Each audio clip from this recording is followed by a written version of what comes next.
sampai datang ke Tuan Syekh Abdul Qadir. Assalamualaikum, cek embe namu. Iya, sarua jeung Habib Rojak. Assalamualaikum, salam. Di mana anjeun be abdi ti gunung. Ieu sa, ieu pamajikan abdi. Jadi duaan nya jeung pamajikan sejoli. Aya naon be? Kula hayang bisa ibadah. Hayang bisa ibadah muhun ka bita jasa gadege ceramah tuan. Horeng bege ngadengek. Embe ngadengek. Ceramah kiai, ceramah ulama, ceramah Tuan Syekh Abdul Qadir ngadengek. Embe ngadenge ai sia di hareupeun teu. Eleh kumbe. Maksudna cek Tuan Syekh abdi hayang bisa ibadah kok ngadengekeun ceramah Tuan ku nikmat ke di akhirat manggih kanikmatan boro di akhirat di dunia ge manggih kan hayang ngadah ibadah mah di dieu teu cicing masantren mangga cek embe mondok embe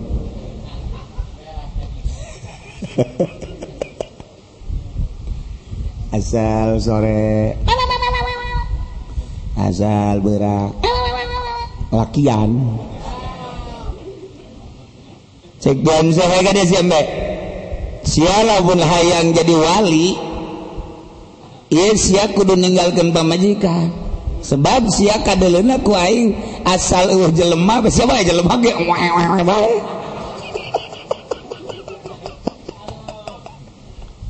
kudu ulah ta'alluq jeung pamajikan sia wayana riabohan coba nafsu tamah kusia eta pamajikan dek kita balik atawa dek kumaha nu penting sia kudu riaboh masyaallah cek mangga atuh nyanda bebeja ka pamajikan neng balik ya kakak hayang jadi wali neng balik ke ditu sorangan supaya kakak ulah tulak ta'alluq mangga nurut ambe pamajikan da balik tinggal nyana be biasa masantren ngaji embe masyaallah panggil deui me kadaleuna sia geus tenang mohon sia bebeneran ieu teh maksudna sia ieu hayang bisa ibadah mohon bohong sia kanyawan ku Tuan Syekh pan Tuan bohong kula kurang kumaha geus cicing di dieu haji boga pamajikan kita balik-balik lain sia mah lain hayang jadi wali ih kula hayang bisa ibadah lah bohong cicing beta embe aslina sia indit ti gunung embung kapanggih jeung gunungan sia lantaran sia endek pake korban embung dipojit kan bener kajawan korbankeun diri maneh satungtung can bisa ngorbankeun diri moal ngeunaheun ibadah ka Gusti Allah insyaallah cak jannah jelema lamun can bisa ngorbankeun nafsuna kahayangna dikekeuweut bae ku jana moal bisa ibadah ka Gusti Allah sakumaha moal bisa ibadahna embe lantaran embung dikorbankan ku urang diri urang nafsu urang makan ngagugu ka nafsu hayang meuli baju bagus digugu teu de korbankeun ka hayang eta hayang kendaraan nu bagus duit aya dibeli ku urang makan ngagugu nafsu korbankeun eta urang makan hayang dahar ngeunah geus teu ngeunah di imah ka restoran ngagugu nafsu ngaranna lamun urang ngagugu nafsu moal jadi wali korbankeun ka hayang eta hayu sebagian urang ceramah ngagugu nafsu sebab ceramahna yang dibayar korbankeun eta korbankeun Habib Rozak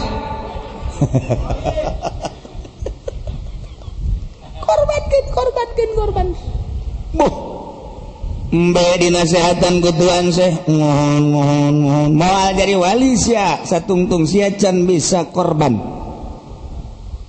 atuh dia ayeuna marek balik we heula ka dunungan sok balik heula ka ditu lamun maneh geus siap dikorbankeun karak dek jadi wali karak bisa jadi wali jana datang ka ditu ka dobogana Assalamualaikum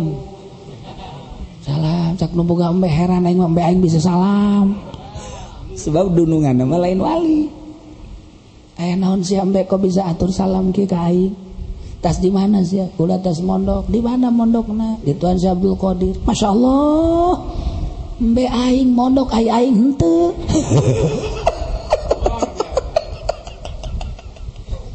Tuan Syekh mah bisa kos kitu eta.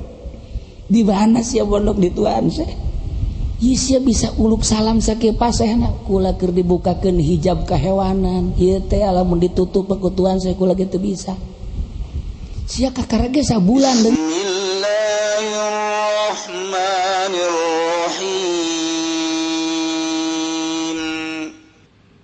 Urang hirup menang ngadamel Allah. Ku ayana kitu urang titah wauh ka Allah. Jelema nu teu wauh ka Allah moal bisa ibadah. Deuk kumaha ibadahna lamun teu wauh ka Allah. Ngawaukeun ka Allah dua rupa. Hiji wauh kana sifat-sifat Allah, nomor kedua wauh kana zat Allah. Ma'rifat ka Allah, ma'rifat sifat takunu hadzal jismi fid darain. Eta bagian jisim dina desa dua, dunia jeung akhirat. Mulai orang belajar ngawauhan ka Allah melalui pengenalan sifat. Sifat nu wajib di Allah 20, sifat nu mustahil di Allah lalawananana tinu tadi 20. Dan selanjutnya wujud kidam baqau mukhalafah lil hawadits qiyamu bin nafsi wa daniyat qudrat iradatin muhayyad sama basu. Terus sampai selesai dibagi aya anu patali jeung kitu dibagi karena itu sifat salabi ma'ani maknawi. Etalah sifat nafsiyah, sifat maknawiyah, ma'ani dibagi kos kitu. Terus sesuai jeung ilmu tauhid. Eta mah pengenalan sifat. Terus we urang ngaji wujud tidak wujud ayana Allah wajib sebab aya dadamelanana. Di antara dadamelanana adalah tai kotok. Geus ayana Allah didalilan ku ayana tai kotok beres. Eta tai kotok bisa jadi dalil. Tuh Allah aya naon dalilna aya Haji Pendi. Haji Pendi dalil. Sanajan kos kitu ge dalil eta.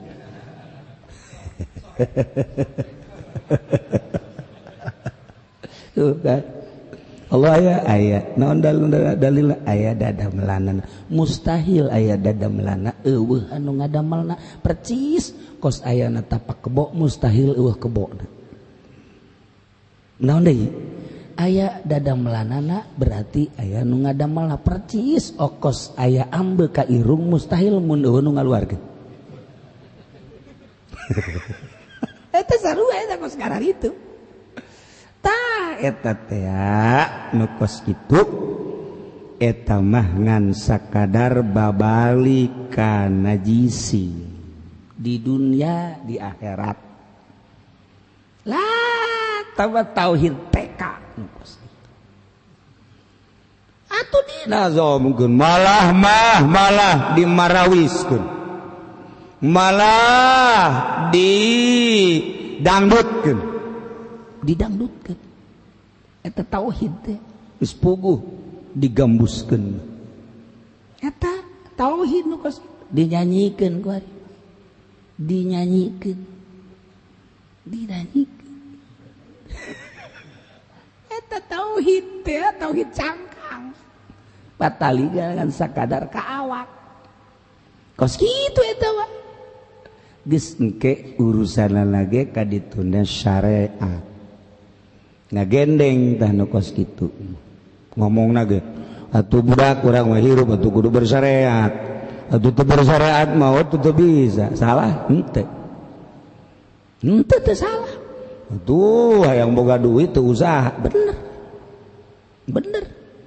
kajian kuku bage bener jasa tuh kudu syariat yang gering mah tuh kudu ka dokter salah henteu aja kumaha atuh teu kuku baha ngan datang kadinya doang teh urusanana urusan syariat tauhidna urusanna jang sakadar lisan awak doang tambah kos kitu mah tuh teu meunang manggih bahaya haji bae marudah tauhid kos kitu mah meng pelehe diaji jalan tauhid ngajar malah mah pohara jasa aju dibere gering nyana geus ngomongna ge jabatur ge ngadahar eta tapi jatuh gering ja aing mah kok ngadahar eta jadi gering jabatur ge teu dahar kamari teh ngabesan jatuh nyeri beuteung ku aing mah nyeri beuteung ku ieu Gusti Allah wilah bulai tah ka Gusti Allah nyedekeun tah eta takos kitu tah eta tauhid ngaranna tauhid cangkang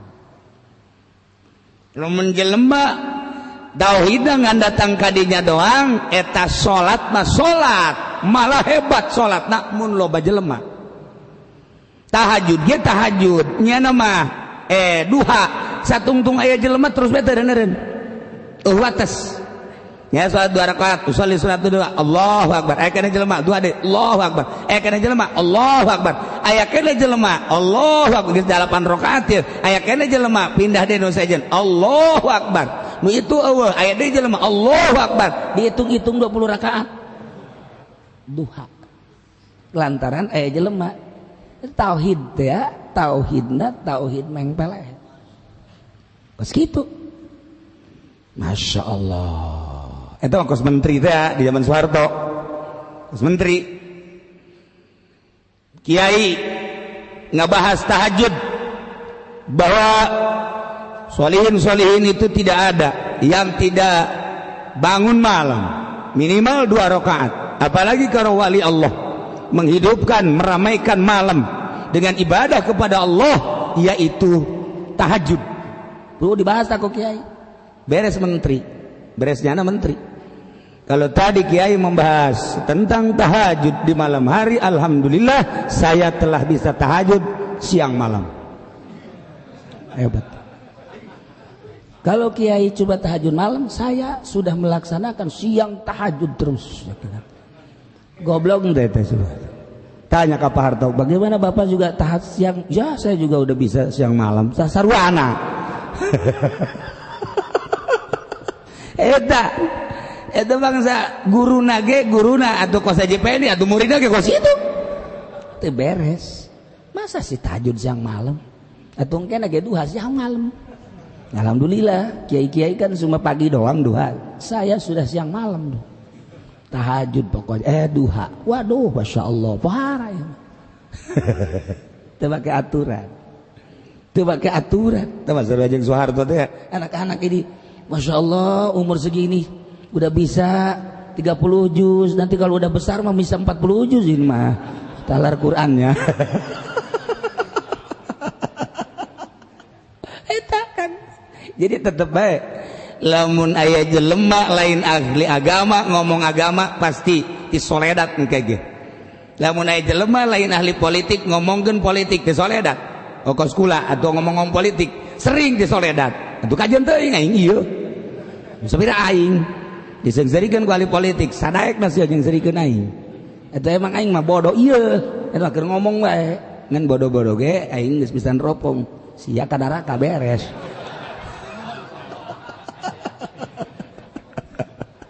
je tuh lain ahli ekonomi ngomongkeun tentang perekonomian pasti meleset lain ahli alfiah kemudian nyana ngomong-ngomong tentang grammar tentang pembacaan nyana lain ahli nahwu atuh kanyahoan bae nyana lain ahli bilagah ngomongkeun bilagah bakal ti soledat nyana lain ahli thariqah ngomongkeun thariqah wajen kuku mage ti soledat bae nyana lain ahli Allah kemudian ngomong-ngomong tentang ilmu thariqah jeung hakikat disoledat kajeun kuku wajin kuku mal berani tidak ada yang berani menjelaskan tentang marifat kecuali ahli marifat dan orang yang sudah marifat tidak akan menjelaskan tentang kemarifatan karti itu Gus ya aing ge teu kaharti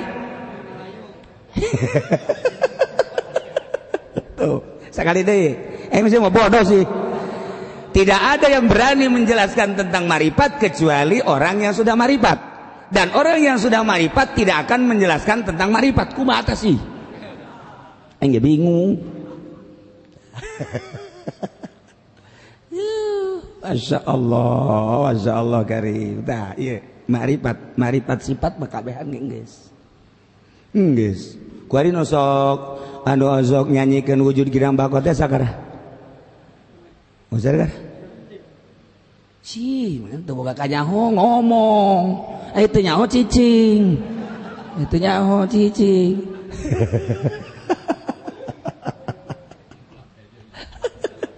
Ya mah nyanyahoanan ngaranna kan. Eta nu kitu nu ti heula maka dituna.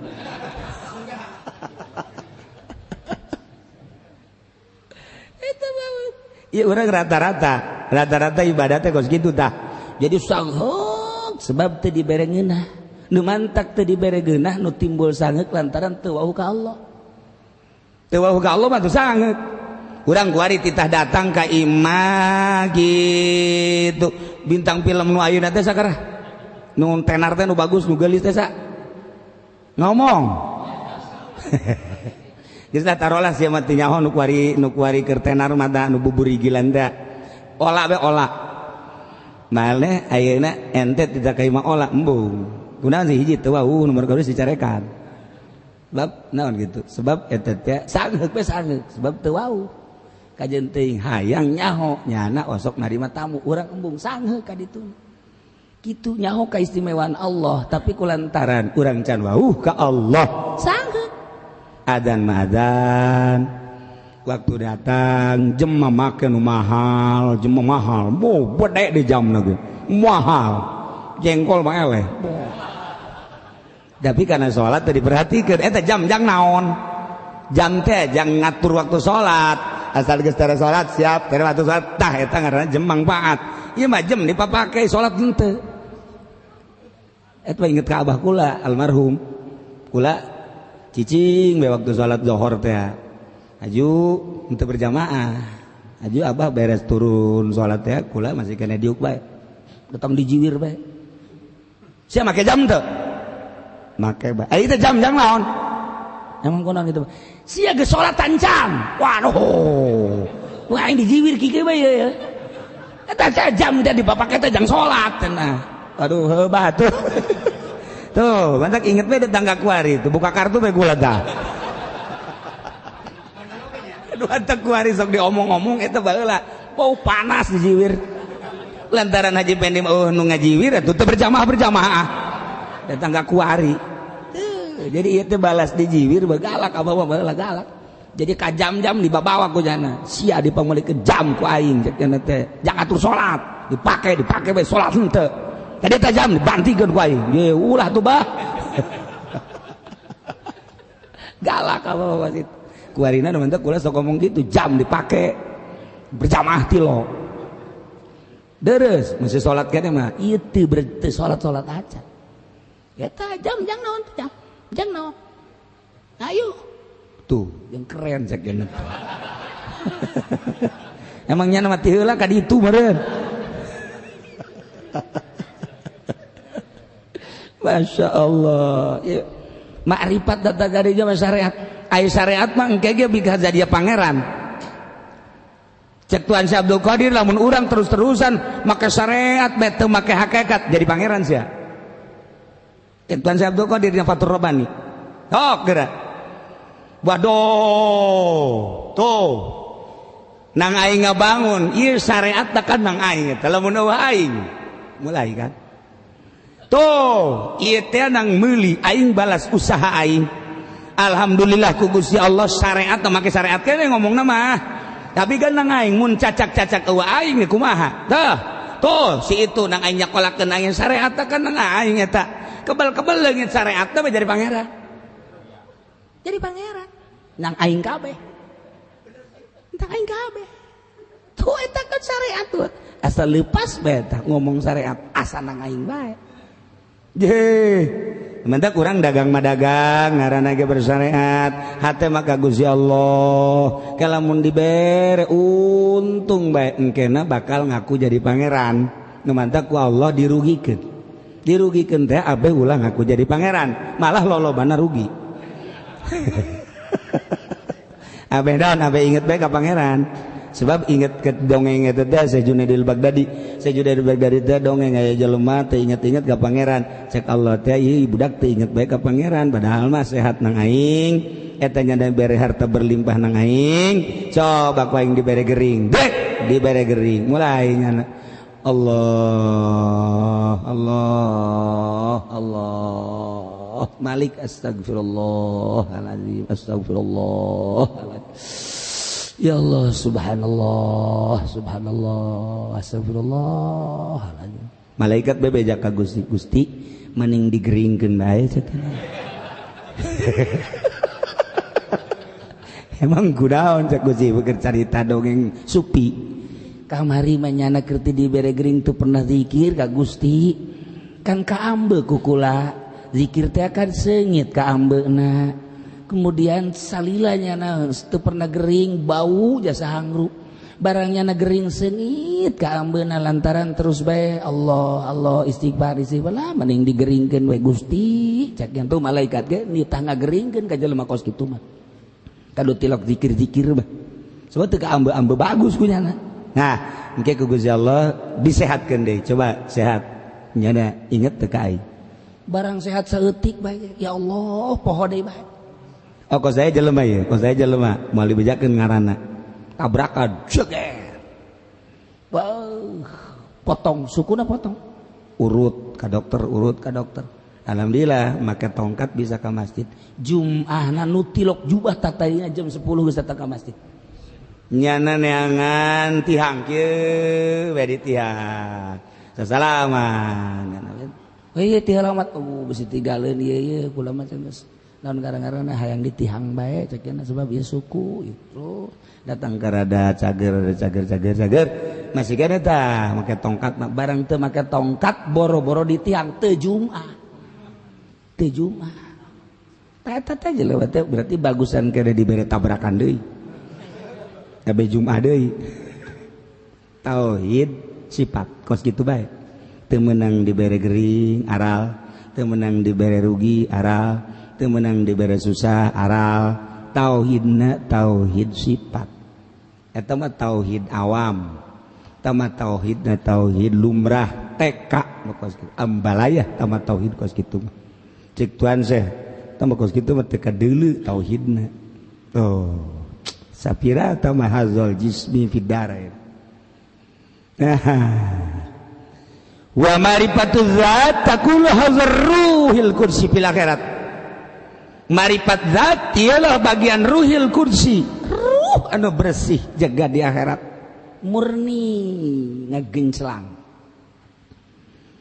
lewat tinu tadi melalui pembersihan batin nyana nyekalakeun awak aya lelembutan di jero lelembutan teh aya panyakit aya laum, aya hawa, aya makruh, aya ujub, aya gibah, aya riya, picen. Aya kitu jahlu, aya bodoh, aya hubul jahumul mal hubur dunia hubur riasa picen. Dibersihan sedemikian rupa. Kunyana diupayakeun datang ka leuleungan ninggalkeun heula masyarakat, ninggalkeun heula anak pamajikan, ninggalkeun heula dunia, tinggalkeun sanajan nyana aya di imah diusahakeun hate teh ulah resep kana dunia ditapakuran kunyana awak kunaon sia resep bae dunia ja dunia mahina cak Gusti Allah cek Gusti Allah lauzina lamun ditimbang aya manfaatna ulah loba ieu dunya andai kata aya manfaat jeung aya mulia aya bagus ulah gede saukuran jangjang rambetuk bae niscaya moal dibikeun ka kafir ta dunia moal dibikeun ka kafir ku ayana hina dunia dibikeun ka kafir hina entak dibikeun ka nu hina deui kulantaran mukmin mah mulia teu dibere dunia sebab kotor masa sih kudu dibawa kudu mulia tuh kan keur ngaji mah bener oge ya bener oge ya jadi lamun aya jelema hudang neangan dunia datang ka peureum dunia keneh bae eta teh hook jasa urang mulia neangan nu hina datang ke gelut-gelut berebutkeun nu hina datang ka poho ka Gusti Allah lantaran ngupayakeun nu hina datang ke gelut nu hina datang ka urang poho ka Gusti Allah rugi engke di akhirat hina dunia eta dikitu-kitu bae ka Gusti ka hate awak sia teh ieu masyaallah kunaon budak-budak nu hina bae deres dagang mah deres ngudag-gudag nu hina ge emang parantina deres nyana bisnis ge ngudag-gudag nu hina ieu mah ceramah make ayat make hadis neangan nu hina goblok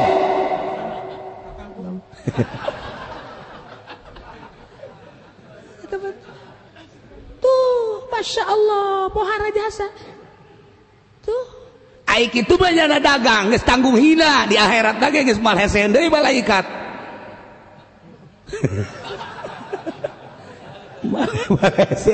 datang di rantai bae eta mah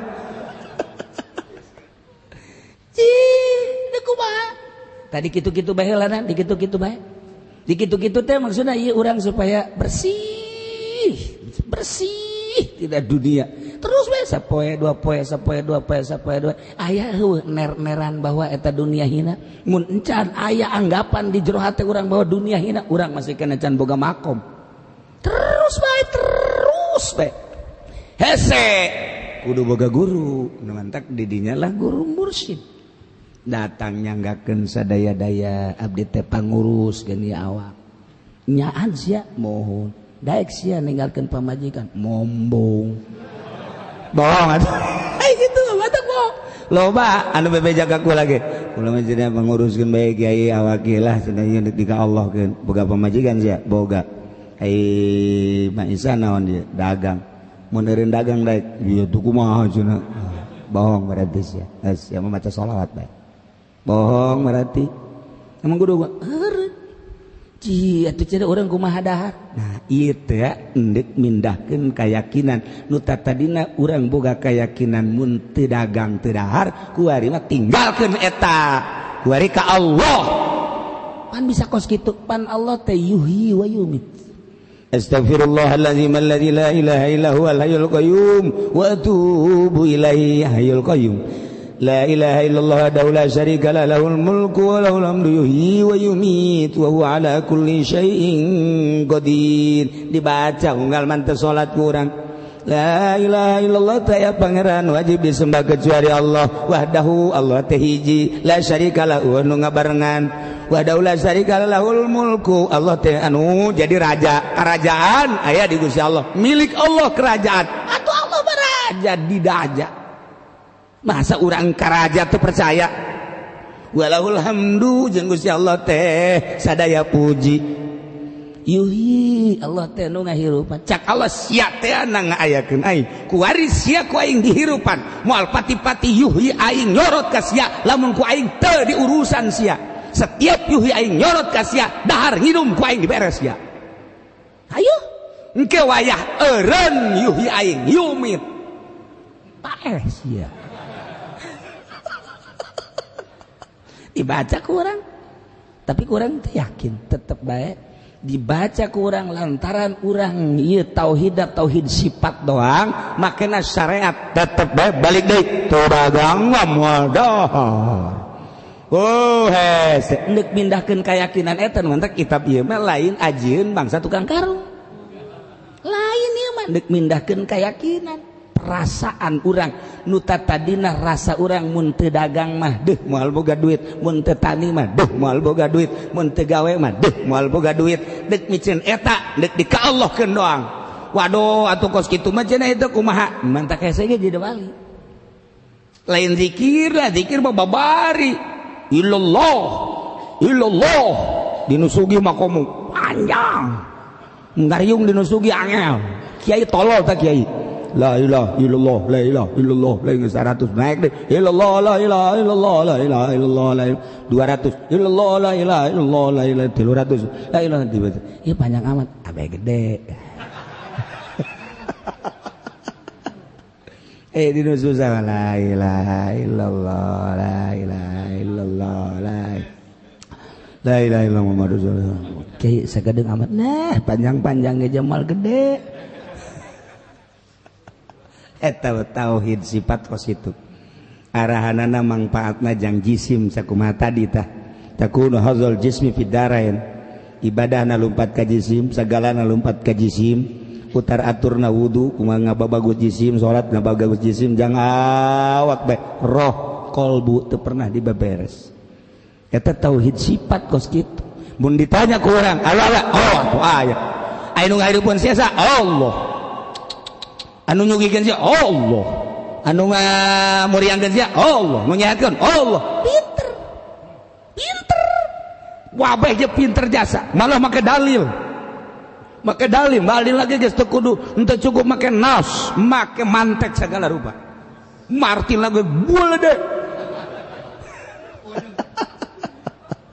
atuh hebat jasa kiai emang teu hebat kitu lamun ngaji tauhid hebat jasa lamun geus ngabahas tauhid make alatna yakni makulat bae pohara jasa innal makulati ladaihim tusaru bil asyi wa hiya jauharun wa hiya aradun wa jauharun dulur sing hade bahwa aya johar aya arad johar anu kitu maqama binafsi ari arad anu kitu maqama bigairi johar maqama binafsi arad maqama bigairi arad engke bakal kabagi ayat 9 ieu kabeh maujudat mumkinat johar arad eta kabeh adalah nu mungkin Allah lain johar lain arad wow jago jasa mulai kuari di dalilan nu maqama binafsi nu maqama bigari hendak nyaritakeun ngamurnikeun Allah melalui dalil hebat jasa hebat lain lalagaan make alatna segala rupa geus nas Al-Qur'an geus hadis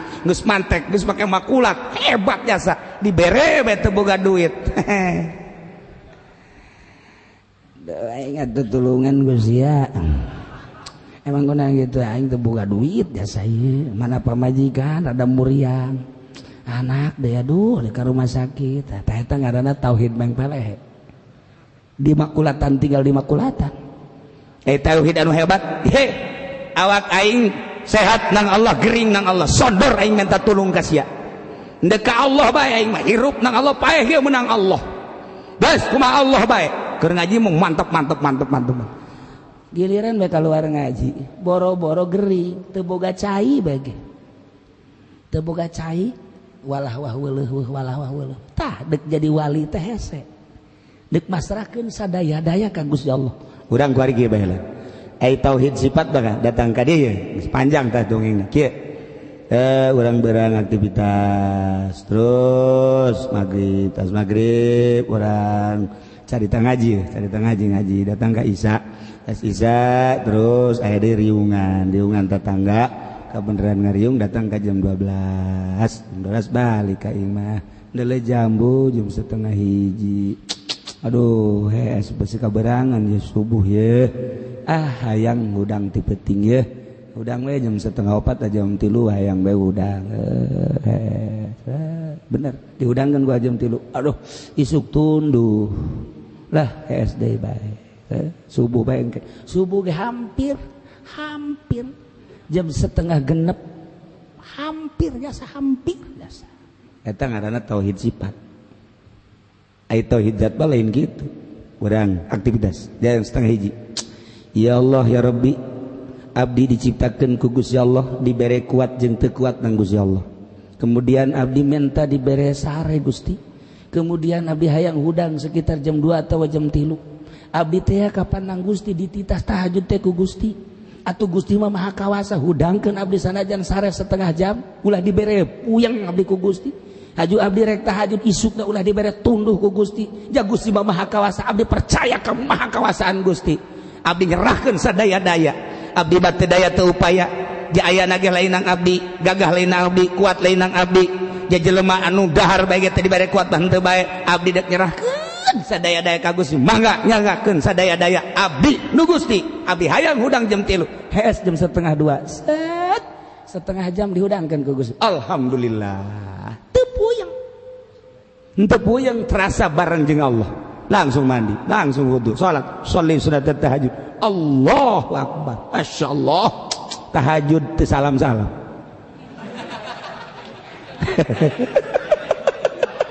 pas tahiyat teu salam Masya Allah, cak pemajikan tahiyat kebel amat, datang ke jam 7.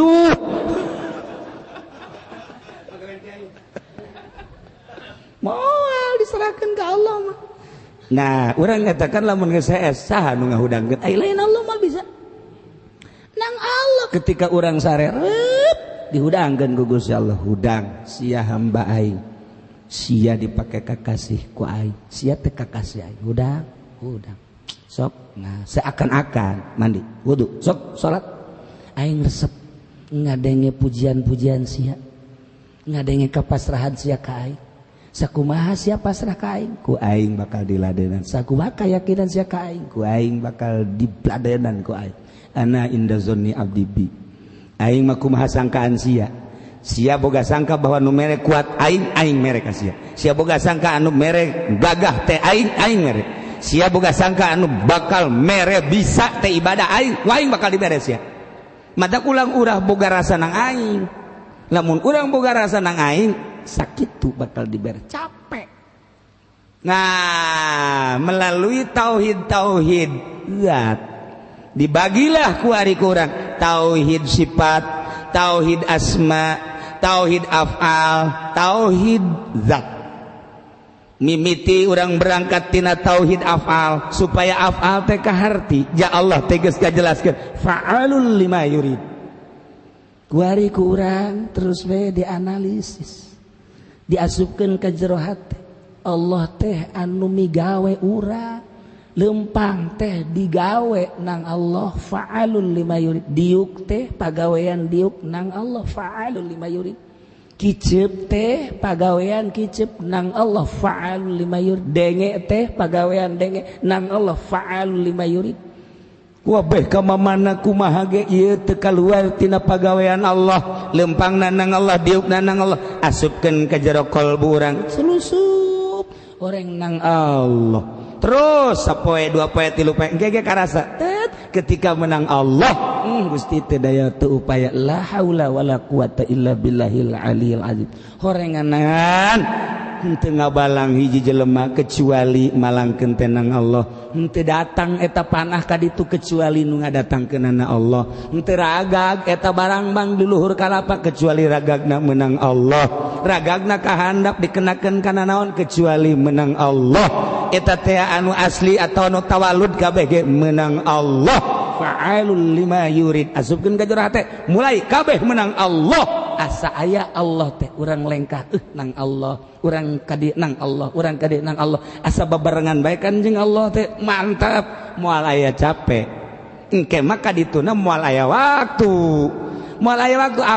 teh kapan panon poe teh nu ngaleumpangkeun Gusti Allah ketika urang geus deukeut jeung Gusti Allah aing makhluk panon poe bisa nurut lantaran sama-sama makhluk sesama makhluk tidak boleh saling mendahului ji atuh kajian Nabi Yusa perang can anggeus kumaha gitu ya Allah ya Rabb apan ieu teh perang dititah ku Gusti sementara can anggeus ieu perang ieu panon poe teh pan endek datang endek surup lamun ieu panon poe disurupkeun moal beres ieu perang abdi deuk kadatangan malaikat tukang narik panon poe malaikat eureun heula sia eureun heula ulah waka disurupkeun ieu emang enaon can beres perang eureun awas ya diancam ku sia lamun terus bae diseret datang ka surup awas ku sia Oh tuh cerita yang malaikat ampura. Ditahan ku malaikat. Perang tetes beres. Setengah jam kemudian beres. Malaikat, silakan. Bakarak narik malaikat bebeja ka gusi-gusi tasih bagawat teh mah. Tuh sama-sama makhluk. Ahli hakikat bageus kos karari itu. Emang kumaha gitu? Kos kitu kesa kedeng deui di Kangjeng Nabi Musa, Kangjeng Nabi Harun maot, engke bakal nu ngalanjutkeun Kangjeng Nabi Yusa nu ngora bakal nu kolot modal eta. Wallahu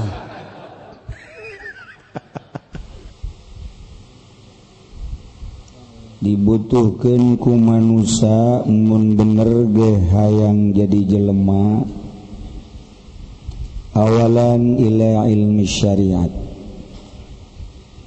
jelema nu teu daek belajar ilmu syariat nyana embung di aku jadi jelema hayang di aku jadi kamangmang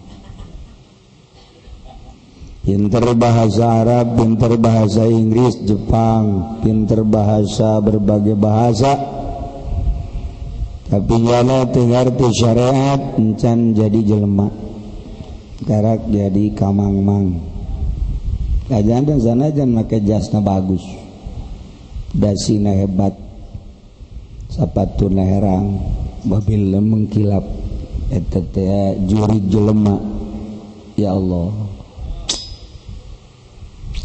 sebab moal ngatur hirupna kita kena yang bener-bener jadi jelema asli tu syariat kudu bertariqah jelema kakarak datang ke syariat bang encan mereka kata setengah jelema can jadi jelema bener sebab masih kena bisa disogok mun ngariung hayang berkat can rekat begitu baik hayang ka alem hayang ka denge hayang disoting supaya baturnya rahum Allah ngalipet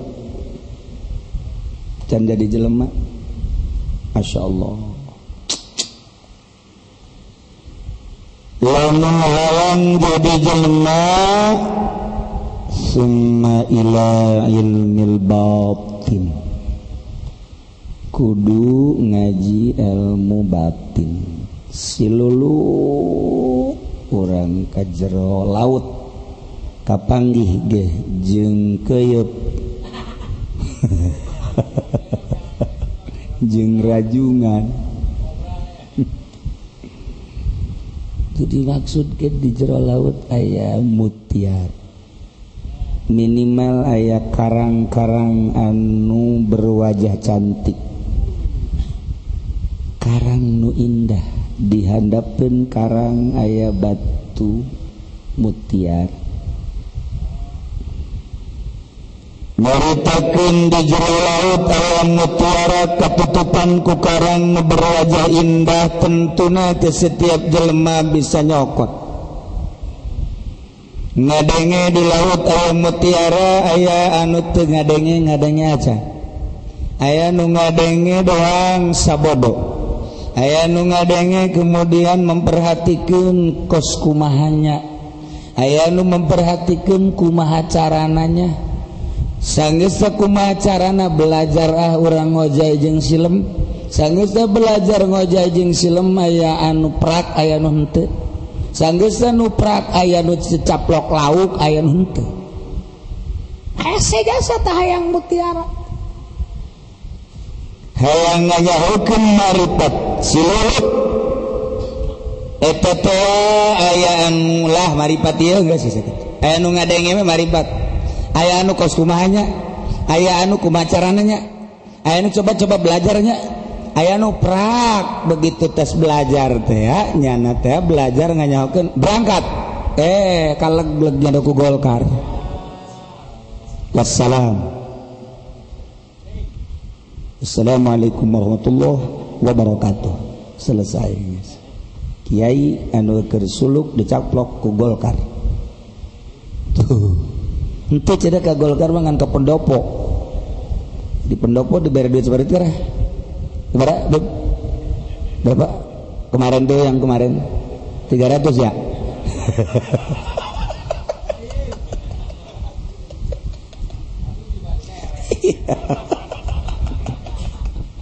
Dicaplok ku pendopo, ya Allah ya Rabbi, dicaplok ku kecamatan, dicaplok ku kabupaten, dicaplok ku gubernuran, dicaplok ku presiden.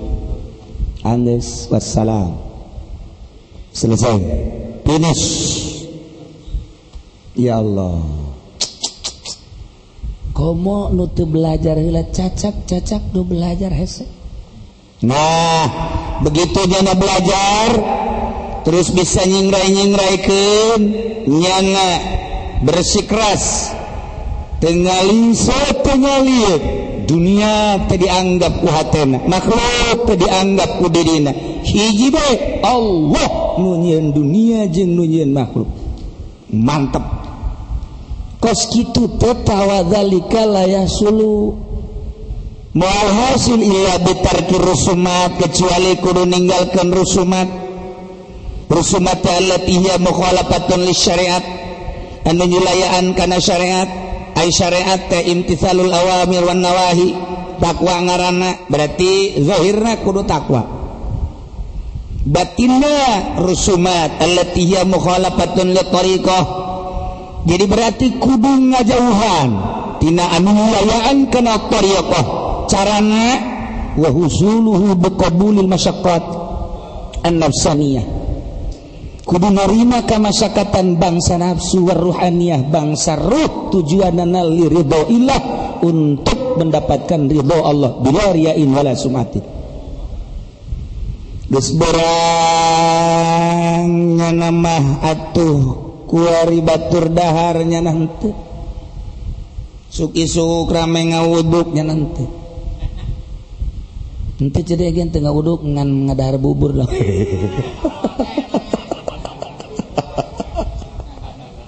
Beres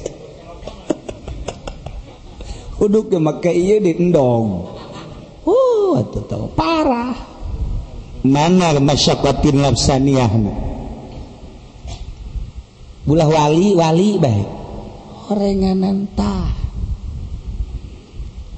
dahar mah mangga baengan sekadar jang kuat nangtung salat,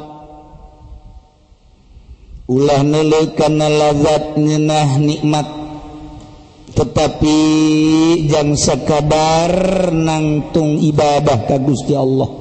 Masyaqqatin nafsaniyah, bahkan kira-kira ngaganggu majeng jelema-jelema ditinggalkeun kunyan. Alhamdulillah cenah kula geus belajar Kiai banyak, belajar naon ninggalkeun jelema nu kumaha nu tilok mere. Itu beres. Anak murid Habib mah kitu kabeh. Teu beres. Mana masyaqatin nafsaniyah. Apa kudu lompatan ti jelema lain jalan nu edan. Lain nu edan urang atuh itu bager urang bager, utuh jelema urang jelema. Lumpat teh ta'alluq. Hate teh ulah aya patula patali. Geus lamun ulah aya patula patali, urang lamun jadi bawahan pasti patali jeung atasan tinggalkeun. Lamun urang ulah patula patali jeung jelema atuh berarti lamun urang ngawarung hayang laku, aya mah bahaya patula patali tinggalkeun dagang. Ulah patula patali jeung jelema mah atuh lamun urang boga yayasan hayang boga murid atuh tinggalkeun yayasanana. Ulah patula patali jeung jelema mah atuh ieu ge sarua patanten salap ge aya hayang dikrimunan ku manusia mah atuh tinggalkeun. Ulah aya ta'alluq kudu merdeka. Masyarakat eta teh kos kitu, masyarakat pasti. Emang kos kitu belajar jadi wali mah. Ambe datang ka Tuan Syekh Abdul Qadir. Assalamualaikum cek embe namu. Iya, sarua jeung Habib Rojak. Assalamualaikum Waalaikumsalam. Di mana anjeun be abdi ti gunung. Ieu sa, ieu pamajikan abdi. Jadi duaan nya jeung pamajikan sejoli. Aya naon be? Kula hayang bisa ibadah. Hayang bisa ibadah muhun kabita jasa gadege ceramah-ceramah tuan. Horeng bege ngadengek. Mbek ngadengek ceramah-ceramah kiai, ceramah ulama, ceramah Tuan Syekh Abdul Qadir ngadengek. Mbek ngadengek ai sia di hareupeun teu. Oleh kumbe. Maksudna cek Tuan Syekh abdi hayang bisa ibadah kok ngadengekeun ceramah Tuan ku nikmat ke di akhirat, manggih kanikmatan boro di akhirat di dunia ge manggih kan. Hayang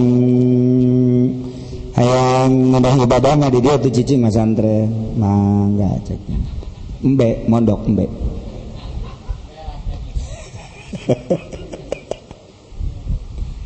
asal sore asal berak lakian cek dan saya kada siambe siala pun hayang jadi wali. Ieu sia kudu ninggalkeun pamajikan. Sebab sia kadeleuna ku aing asal eueuh jelema sia bae jelema ge bae.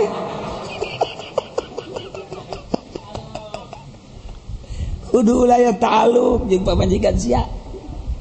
Wayana riabohan coba nafsu. Tamah ku sia eta pamajikan deuk kita balik atawa deuk kumaha nu penting sia kudu riaboh. Masyaallah cek mangga atuh nyanda bebe jaga pamajikan neng balik ya kakak hayang jadi wali neng balik ke ditu sana supaya kakak ulah tulak ta'alluq mangga nurut ambe pamajikan da balik tinggal nyana be biasa mas santren ngaji embe masyaallah panggil deui be kadalena sia geus tenang mohon sia bebeneran ieu teh maksudna sia ieu hayang bisa ibadah mohon bohong sia kanyawan ku Tuan Syekh pan Tuan bohong kula kurang kumaha geus cicing di dieu haji boga pamajikan tita balik-balik lain sia mah lain hayang jadi wali ih kula hayang bisa ibadah ieu lah bohong cicing beta embe aslina sia indit ti gunung embung kapanggih jeung gunungan sia lantaran sia endek pake korban embung dipejit kan bener kajawa korbankeun diri maneh satungtung can bisa ngorbankeun diri moal ngeunaheun ibadah ka Gusti Allah insyaallah cek jana jelema lamun can bisa ngorbankeun nafsuna kahayangna dikekeuweut bae ku jana moal bisa ibadah ka Gusti Allah sakumaha moal bisa ibadahna embe lantaran embung dikorbankan ku urang diri urang nafsu urang makan ngagugu ka nafsu hayang meuli baju bagus digugu teu da korbankeun ka hayang eta hayang kendaraan nu bagus duit aya dibeli ku urang makan ngagugu nafsu korbankeun eta urang makan hayang dahar ngeunah geus teu ngeunah di imah ka restoran ngagugu nafsu ngaranna lamun urang ngagugu nafsu moal jadi wali korbankeun ka hayang eta hayu sebagian urang ceramah ngagugu nafsu sebab ceramahna yang dibayar korbankeun eta korbankeun Habib Rozak korbankeun boh embe dinasehatan ku Tuan Syekh mohon moal jadi wali sia satungtung sia can bisa korban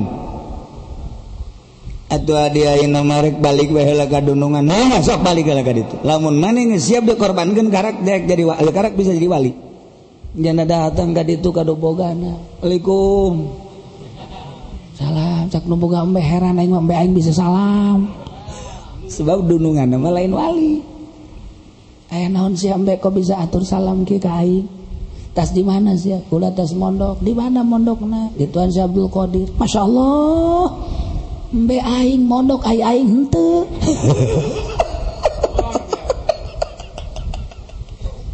Tuan saya mau bisa kos gitu eta. Di mana sia mondok di tuan saya? Ieu sia bisa uluk salam sakieu pasehna kula keur dibukakeun hijab kahewanan. Ieu teh lamun ditutup ku tuan saya kula ge teu bisa. Sia kakarage sabulan deungit ti aing ieu geus paseh kieu ieu. Atuh engke sia jadi wali aing henteu. Aing maksudnya sia ka dia daun kula ge teu jadi wali ieu mah ngan ilmu ti guru kula bae keur nyanding ieu mah kula titah ka dieu teh deuk ngorbankeun diri lantaran kula ieu berangkat ti dieu teh sieun gremeng-gremeng gerentes-gerentes dan kula cenah bulan haji deuk dikorbankeun.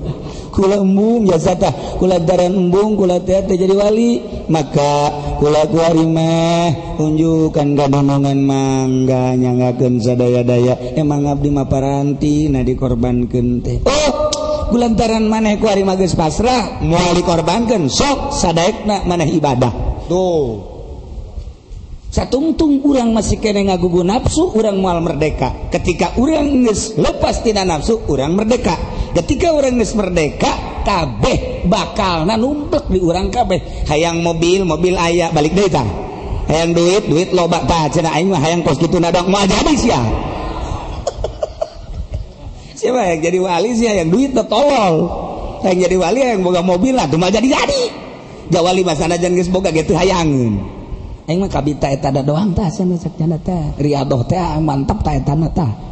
Oh, embe dimerdekakeun. Sanggeus teh dimerdekakeun balik deui ka Tuan Syekh. Cek Tuan Syekh maneh pamajikan geus boro-boro nu sejen haju dunungan geus ngamerdekakeun sok geura kaleuweung deui engke ku kaula dihurukan di leuweung maneh bakal jadi kutub mantep jasa embe deuk dijadikeun kutub kunaon ari jelema ku ari upek-upekan jadi embe eureun teu beunang manggih jukut hejo karau embe mah geus tapat tina jukut urang ku ari nu jadi embe mah ku ari geus teu oe-oean meberehean lamun neuleup pamajikanana ai urang ku ari malah deuk nambah deui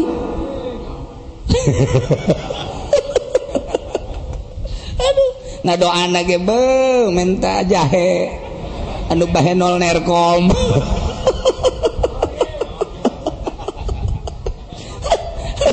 Ima wali jadi walinya ya.